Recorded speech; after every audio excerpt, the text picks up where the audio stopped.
Welcome to the Great Detectives of Old Time Radio. From Boise, Idaho, this is your host, Adam Graham. If you have a comment, email it to me, box13@greatdetectives.net. Follow us on Twitter at Radio Detectives and become one of our friends on Facebook, facebook.com/Radio Detectives. This program is brought to you in part by the financial support of our listeners, and I want to thank Ashley for becoming our latest Patreon supporter at the Shamus level of $4 or more per month. And also Pam, who became a Detective Sergeant level supporter of $7.14 or more per month. You can support us on an ongoing basis, patreon.greatdetectives.net, or on a one-time basis at support.greatdetectives.net. Also, over at greatdetectives.net this weekend, be sure and check out my latest review, in which I continue on to part 3 of my look at Jago and Lightfoot. You can get all of my articles sent automatically to your Kindle, and you can try that service out free for 14 days. Just search for Great Detectives of Old Time Radio in the Kindle store. Well, now it's time for today's episode of Dragnet. Original air date, October the 11th, 1951, and this one is The Big Shoplift.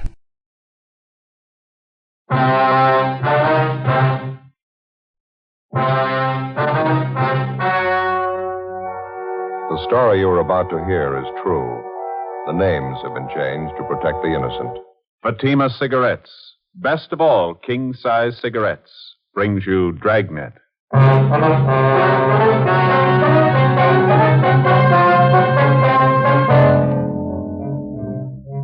You're a detective sergeant. You're assigned to burglary detail. A wave of shoplifting breaks out in your city. There's no pattern to the thief's operations. There are no leads. Weeks pass. The number of thefts keep growing. Your job? Stop them.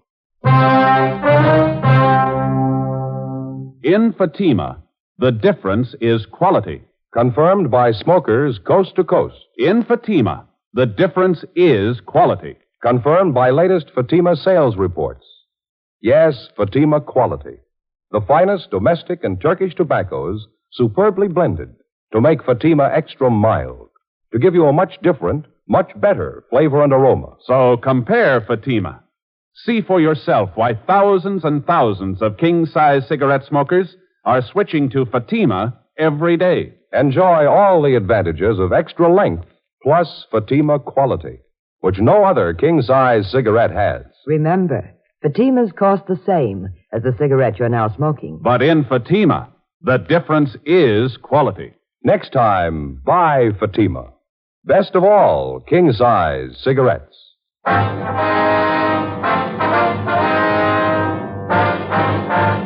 Dragnet, the documented drama of an actual crime.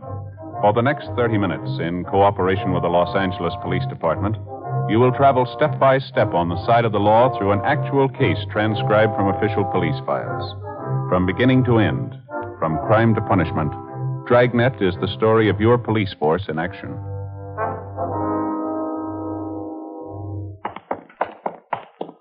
It was Tuesday, August 22nd. It was hot in Los Angeles. We were working the day watch out of burglary detail. My partner's Ben Romero. The boss is Captain Wisdom. My name's Friday. It was 2:18 p.m. when we got to Anthony's Store for Women, the general manager's office. Mr. Addy? Come right in. Thank you. Thank you. My name's Romero, sir. I talked to you on the phone. This is my partner, Sergeant Friday. How do you do? Elliot, how are you? Certainly glad to see you. Let me get another chair here. Thank you very much. I haven't had time for my after-lunch cigarette yet. Care to join me? No, thank you, sir. I got a light for you. Oh, yeah.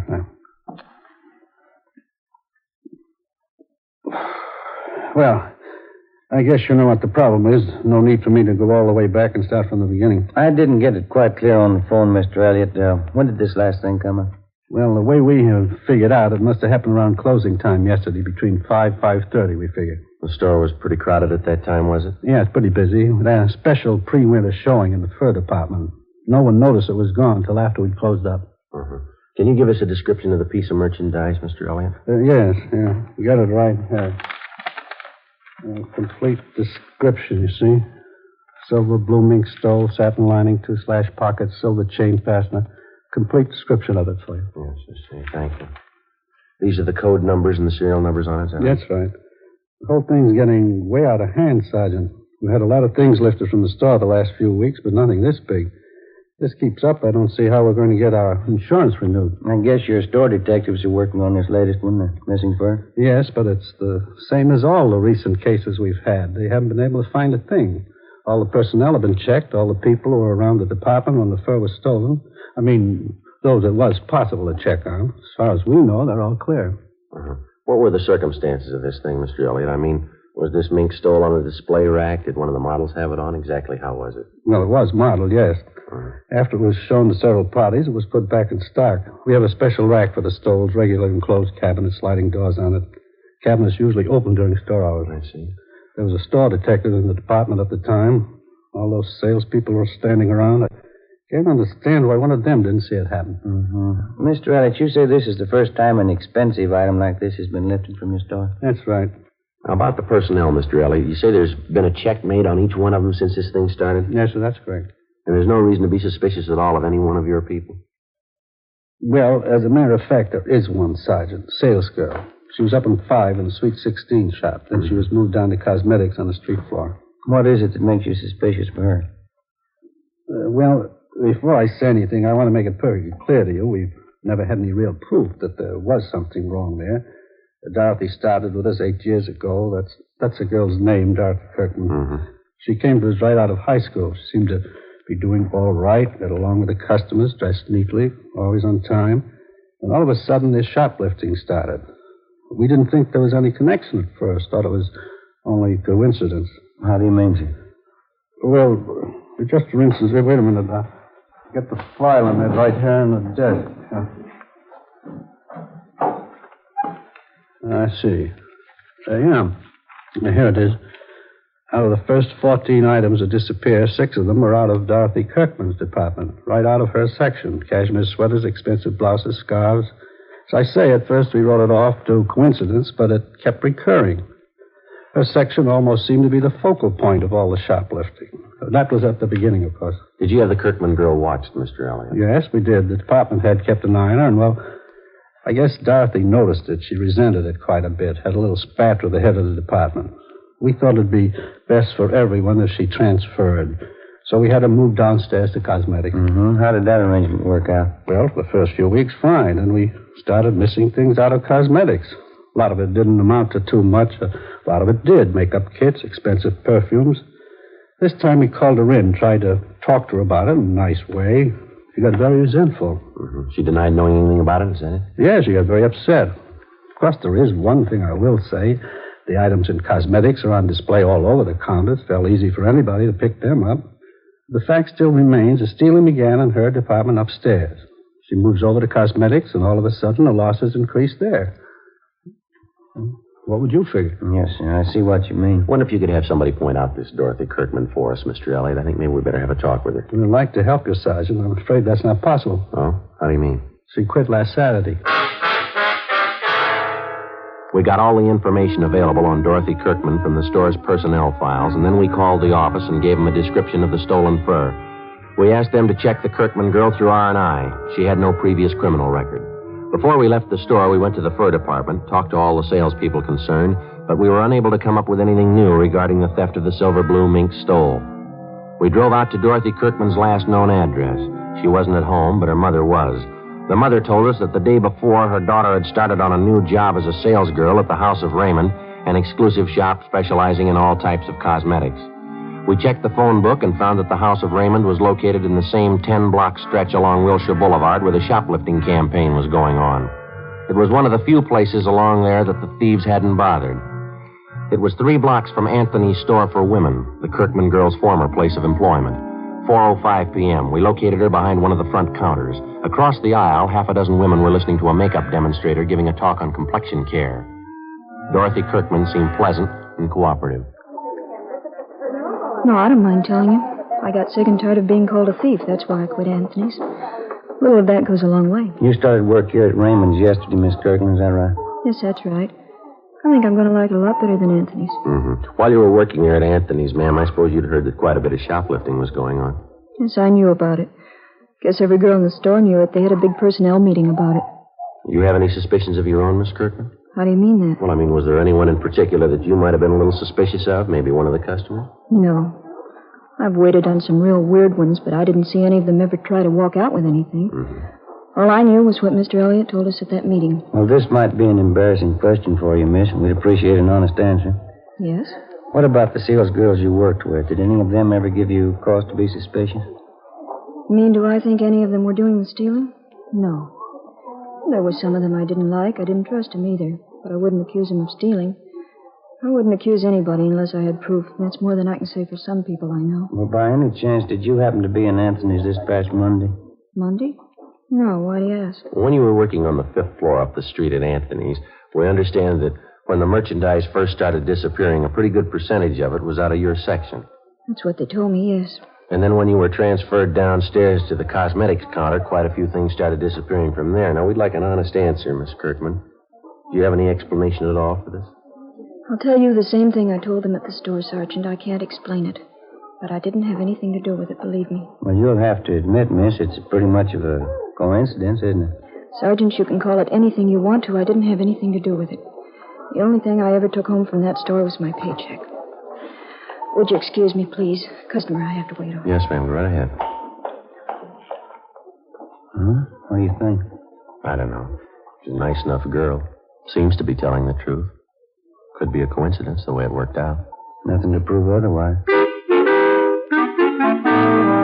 4:38 p.m. We finished questioning the suspect, Dorothy Kirkman, and Ben and I went back to the office and made arrangements to have the girl kept under temporary surveillance. A bulletin had been gotten out on the missing fur stole, the pawn shop detail had been notified, and a description of the fur had been placed on the stolen property list. The following day, along with Sergeants Dick Rubles and Jim Tabor, we continued our investigation of the latest shoplifting complaints. It went slow, a lot of legwork, and no progress.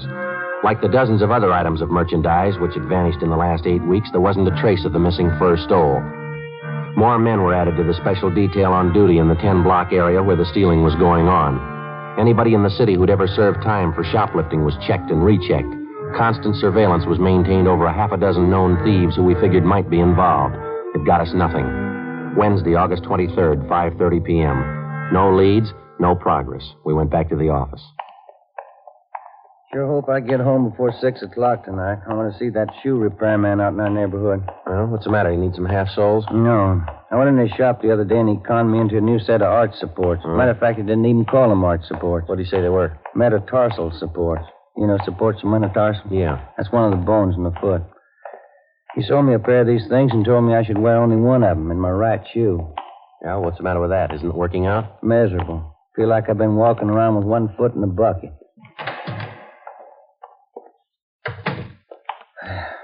I'll check the book. Okay.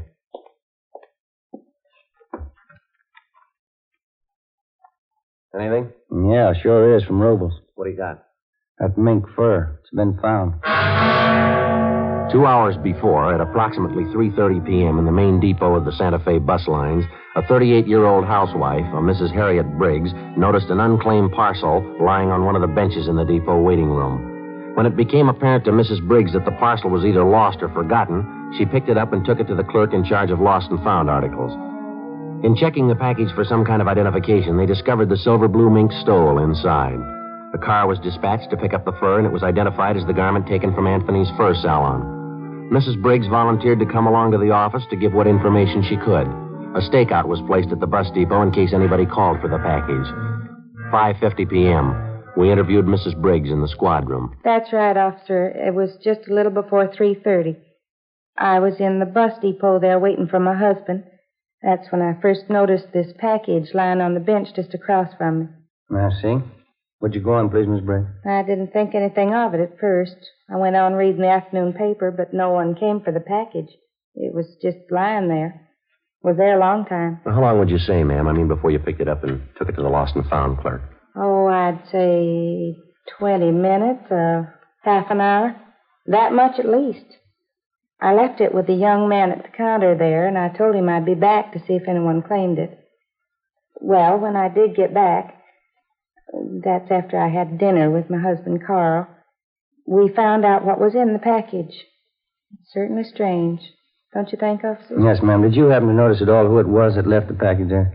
Well, I'm not really sure, officer, but I think I know who it was. A tall woman. She had a brown jacket, if I remember rightly. I think you'd say she was in her early 30s. Have you ever seen this woman before, Miss Briggs? No, I never did. Very attractive, as I recall. She wore glasses. Anything else about her you might have noticed? Let me think. She had blonde hair. I remember that much. The reason I do remember it is because she wore it like I used to when I was a girl, sort of back in a bun like this.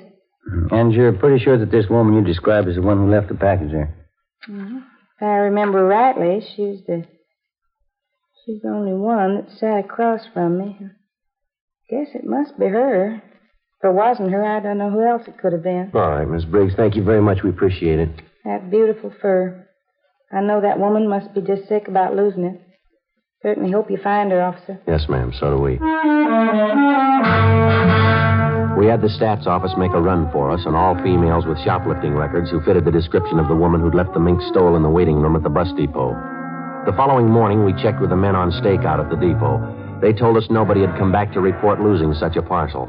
Together with Rubles and Tabor, we spent most of the day checking out the names on the list of known shoplifters which the stats office had made up for us. Names of possible suspects who physically resembled the tall blonde woman seen at the depot. We got nowhere. Either they had ironclad alibis or they had since moved out of the city. We ran down every possible angle on the freak recovery of the missing fur stole. During the next 10 days, the case got more involved than it already was. Some of the stolen articles of new merchandise began showing up, but not through any of the channels we expected. Some of the items were found dumped in sidewalk refuse cans. Some were found in hotel lobbies, in the post office, in theaters. Some were found tossed in vacant lots. The only logical answer we could figure was that it was the work of somebody who was stealing for just the love of stealing. A kleptomaniac. Tuesday, September 4th, a 15-year-old girl in one of the exclusive residential neighborhoods reported finding 2 parcels containing women's clothing and expensive costume jewelry. They still had the price tags on them, and they totaled $360. Ben and I drove out to talk to the girl, a Patricia Denvers. Where'd you happen to find these things, Patricia? Empty lot right down the block there. I was on my way home from the show. I took the things home and showed my mother. She called the police. If nobody claims this package with the costume jewelry, can I keep it? Certainly beautiful. No, I'm afraid not, miss. We know who the things belong to. We're going to have to return them. Oh, I certainly don't understand that. Well, how do you mean?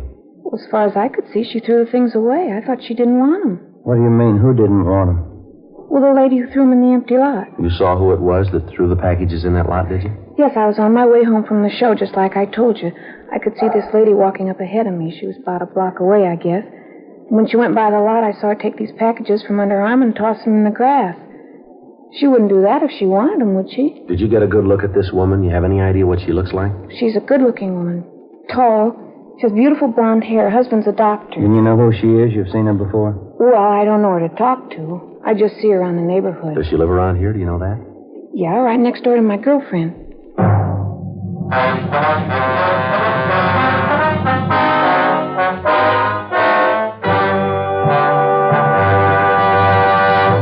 You are listening to Dragnet, authentic stories of your police force in action.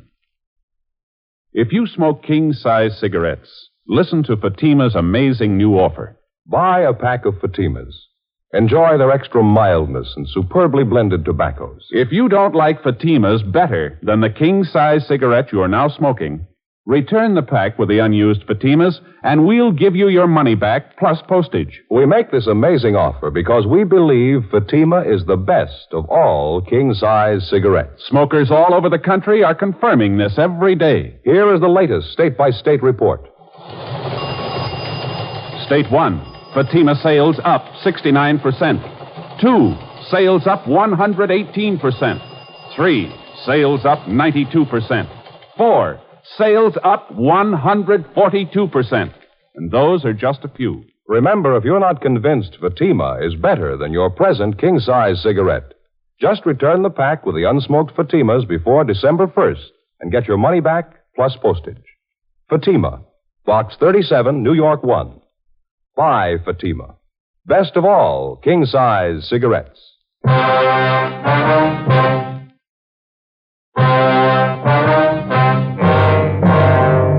Tuesday, September 4th, 5:15 p.m. With the help of the 15-year-old girl, Patricia Denvers, we got the name and address of the woman who had been seen tossing the parcels of stolen merchandise into a vacant lot in the west end of the city.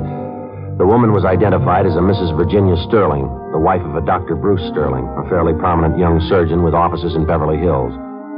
Mrs. Sterling and her husband had no children. They leased a richly furnished apartment in a residential section of the city that was considered better than the upper middle class. We checked Virginia Sterling through R&I, but she had no previous criminal record that we knew of. Together with Sergeants Rubles and Tabor, we covered the various stores along Wilshire Boulevard that had been victimized in the recent shoplifting campaign. We found that Mrs. Sterling had charge accounts at almost every one of the stores. Generally speaking, we found her accounts in very good standing, and among the store people, she was regarded as what is referred to as a fine customer, a good spender, and a good credit risk. Right down to the Retail Credit Association, there was nothing but favorable reports on the woman. 7:15 p.m., Ben and I had a hamburger and some chili and a cup of coffee for dinner, and then we drove out to the apartment of Dr. Sterling and his wife. Mrs. Sterling answered the door and invited us in. We identified ourselves. She told us the doctor was out on a call. She showed us into the living room. Modern furniture, indirect lighting, expensive rugs. Won't you sit down, gentlemen? Thank you very much. Should I get you a drink? I was just having my coffee and brandy. No, thank you, Mister. I really don't know when the doctor will be back. He was called over to the hospital. Is there anything I could help you with? Well, as a matter of fact, Mrs. Sterling, we came out to talk to you, not your husband. Oh, really? What is it you wanted to talk to me about, Sergeant Romero? Well, ma'am, we understand that you do quite a bit of your shopping along Wilshire Boulevard. Is that right? Well, yes, I shop downtown quite often. Except for the problem of parking, I find it a lot more convenient. Why do you ask?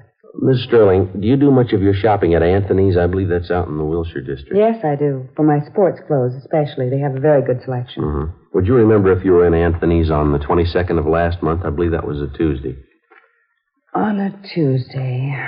No, I don't think I could remember one way or the other. I really don't have any special day for shopping. I just go when I feel like it or when I need something. Have you ever been in the first salon at Anthony's, ma'am? Have you ever made any purchases there? I suppose I've been in almost every department at Anthony's at one time or another. I can tell you, though, I've never bought any furs there. As I told you, the main reason I go there at all is because of their sportswear. Could you tell me what this is about, please? Routine investigation, ma'am. I wonder if you could tell us this. Do you have any occasion to travel in the area of the Santa Fe bus depot? By bus? No. I don't think I've been on a bus since I've been married, and that'll be 6 years this coming December. You've never been in the Santa Fe bus depot downtown, then? No. I think I know where it is. I've driven past it. I've never been inside, though. Why should you want to know that? Well, Miss Sterling, we're going to be honest with you. This has to do with an investigation we're on. Now, we've had a couple of reports that you were seen at the Santa Fe bus depot on August 23rd. That was on a Wednesday. Reports came from pretty reliable people. Well, I certainly consider myself reliable, and I say I've never been there. Now, if you don't mind, I'd like some kind of explanation for this questioning. You mean you have no idea why we drove out here to talk to you? Well, of course not. Number one, I don't understand your questions at all. Number two, I'd like to know what they have to do with me. What has this to do with you, ma'am? Last August 23rd, a woman in a brown sports jacket answering your description left a package in the Santa Fe bus depot. Well, this package contained a mink stole taken from Anthony's. The woman who left the package in the depot fits your description perfectly. That's all? It's a coincidence. Yes, ma'am, maybe. I suppose you've read in the papers about the big increase in shoplifting. Most of it's taking place right in the area where you say you do most of your buying. Well, we've checked out every single one of the cases, Mrs. Sterling. Took us a long time. We found a dozen salespeople in those stores. Every one of them tells us that you were around a particular store when the shoplifting took place. Law of averages, Mrs. Sterling. You show up too often in the reports. Would you please leave my house? Both of you, please. I'm sorry, Miss Sterling, but you'll have to come along with us. What do you mean by that? Don't you know you can get in trouble making false accusations? I'm going to call my husband right now. Yes, ma'am, if you like. Go right ahead.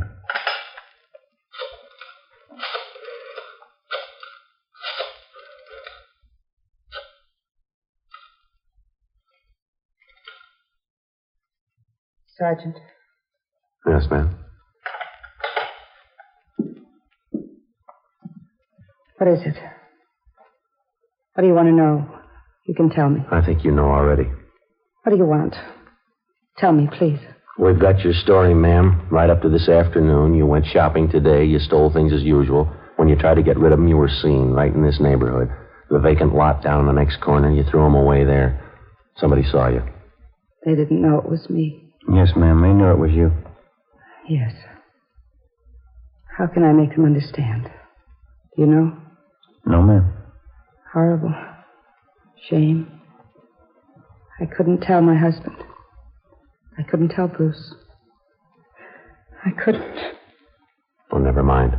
We'll tell him for you.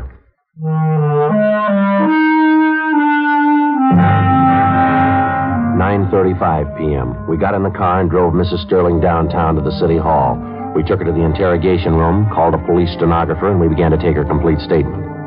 One of the first things she did was to admit full responsibility for the series of shopliftings which had been going on for over 2 months. She told us that her kleptomania, the urge to steal things, had started with her as far back as her junior high school years. She admitted as a girl she stole books, tablets, pencils, pieces of chalk. And as she grew older, it seemed to get more serious with her. It carried over into her college years. And that's when her stealing first got her into trouble. It's when I joined this sorority. It was just like high school. I was all alone. We had a lot of clever girls in our house. Some of them were smart, some of them were pretty. All of them seemed to be doing something except me. I had to prove it to them. I guess I had to prove it to myself. I was smart, too. See, you figured that taking things was the best way to prove that? Yes, I suppose so. Of course, it wasn't easy, you know. The awful part was I got caught one day. It was kind of a relief in a way. I mean, how could they know I was just as smart as they were if they didn't find out what I was doing? Did you stay on at college after that, Miss Sterling? Oh, no, I couldn't after that. They voted me out of the sorority. There wasn't anything to do but leave, so I left. Uh-huh. What happened after that? I went to New York and stayed with an aunt I have there. I got a job. Had several jobs. The same thing came up again. I lost 2 of the jobs. Same thing over again. I just couldn't help it. Always means so much to me. Taking things, not being caught, getting away. Getting away. The things I took, they never meant anything to me. Nothing.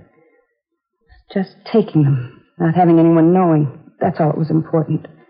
It made up for that feeling, being all alone. Yes, ma'am. And this thing went on, even after you were married?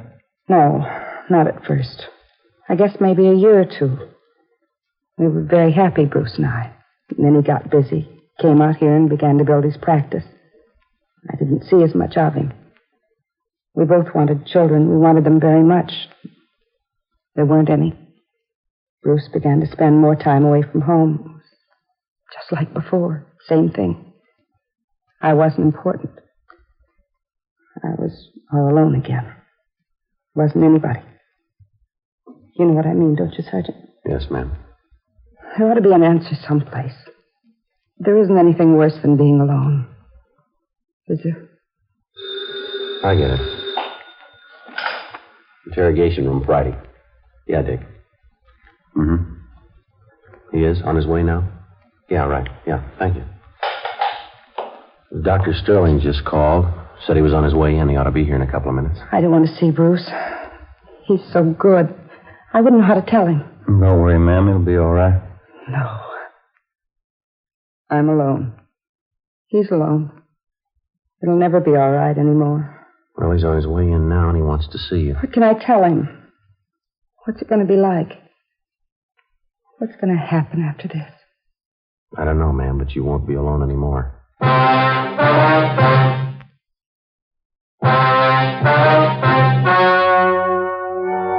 The story you have just heard was true. The names were changed to protect the innocent. On December 9th, trial was held in Superior Court, Department 88, City and County of Los Angeles, State of California. In a moment, the results of that trial. And now, here's our star, Jack Webb. Thank you. Friends, a few minutes ago, we told you exactly why smokers all over the country are switching to king-size Fatimas. It's because Fatimas are extra mild, because they have a much better flavor and aroma. Now, if you haven't tried Fatimas yet, here's where you come in. We feel so sure that you'll enjoy Fatima quality that we make this offer. Buy a pack of Fatimas. If you don't like Fatimas better than the king-size cigarette you've been smoking, just return the pack and the unsmoked cigarettes and we'll send you your money back, plus postage. You see, we're convinced that Fatima is the best of all king-size cigarettes. Buy a pack of Fatimas today. I know you'll agree.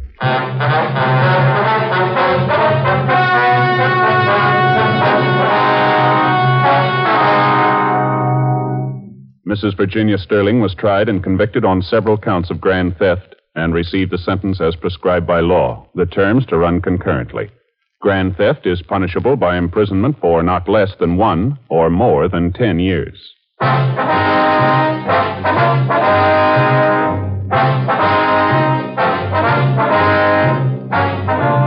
You have just heard Dragnet, a series of authentic cases from official files. Technical advice comes from the Office of Chief of Police W.H. Parker, Los Angeles Police Department. Fatima Cigarettes, best of all king-size cigarettes, has brought you Dragnet, transcribed from Los Angeles.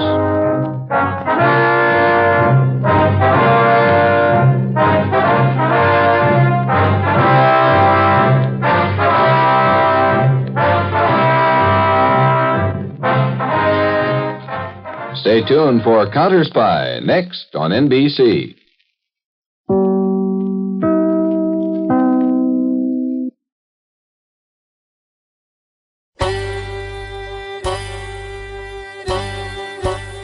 Hi, this is Andrew from OTRWesterns.com. I wanted to invite you to come take a look at our site. We stream live OTR Westerns 24 hours a day, 7 days a week, along with putting out podcasts of old-time radio westerns.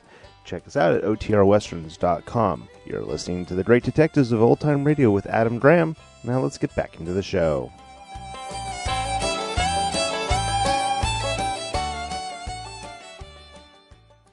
Welcome back. Personally, I prefer the ending on the television version, which was a bit more compassionate. I don't know if it was necessary to zing her quite like that. She'd clearly been through a lot. But I also think that the episode does shine a light on how something like shoplifting affects other people, because we might be, in tendency just to be totally sympathetic to her. But we also do hear, just how much stuff that this put people through. The stores who had to do all these trainings, and the lady who had to end up leaving her job because she just kept getting harassed about something she hadn't done because of the way things looked. So I guess I can cut under the harder ending here, but when we do play the TV version, you'll be able to see there's a little bit of a difference there on television. All right, listener comments and feedback, and we start out from this with this from Charles. Congratulations on your 2000th show. Quite a milestone, and appropriate that it was a Dragnet episode. I've enjoyed the shows from years on my long commutes, and your dedication to carefully researching each and looking for the best quality audio. I will continue to listen, and will also be joining your force on Patreon. Well, thanks so much. And we have actually been adding just quite a few people on Patreon pretty consistently, even though a listener support campaign has been over a couple weeks. So I'm really heartened by that. I think we might hit our next milestone, the $800 level, pretty quickly. So thanks to everyone who has been pledging. Also, another couple quick comments from Facebook. Patrick says, regarding my 2000th episode special, I've been there for each one.